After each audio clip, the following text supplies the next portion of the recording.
300 оқырманды мен 10 күнде қалай жинадым?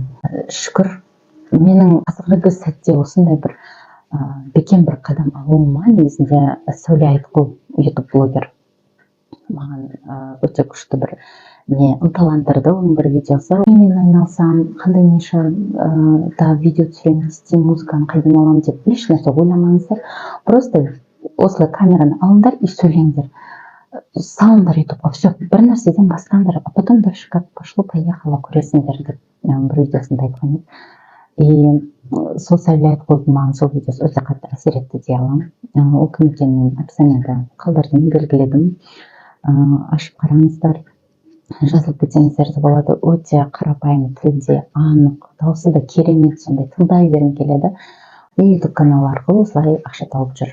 Сонымен мен қайтадан өзімнің историяма оралайын. 300 оқырманды мен 10 күнде қалай жинадым. Барлығын пошагово жасайын деп шештім. И барлығын пошагово жасадым. Видеомды салдым, барлығын нелерді толтырдым. Потом именно тоқтап қала беретін жерім не болды? Телефон регистрация жасау болды. Телефонды енгізу керек болды. А Теле2 Билайн телефондарын қабылдамайды, тек активті қабылдайды. И мен жолдасымның номері актив болды. И мен ойладым, маған актив номер қажет, актив номер сатып алғанда не істеймін деп жүрген кезде ойладым, жолдасымның актив номері бар емес пе деп есіме түсті. И сразу сол номерді тіркедім. И тіркегеннен кейін барып, келесі этап, ол 3 этаптан тұрады. Бірінші этап сол телефон номеріңді тіркейсің, екінші этап видео тексеру жасайды, что сен настоящий адамсың. Сол видео тексеруден өттім. И үшінші этап, ол двухэтапный аутентификация деген бар, оған әлі жетпедім. Осы екеуін енгізгеннен кейін менің ана видеом сол 3-4 күні атты дедім ғой.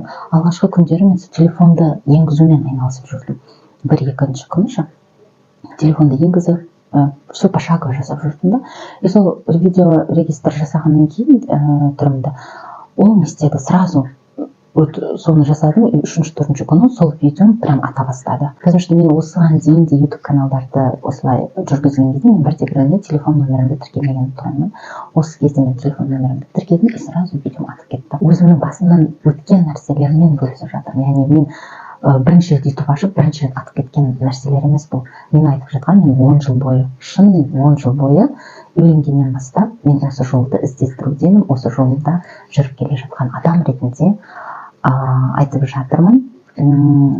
Алда да қандай фишкалар не қолдандым, оның бәрімен бөлісем. Яғни ешқандай ютубер, ешқандай YouTube блогер айтпаған нәрселерді айтамын. Менде өтпей жүрген нәрсе өтіп кетті, сізде де сол нәрселерді жасасаңыз өтіп кетеді деген сенімдемін.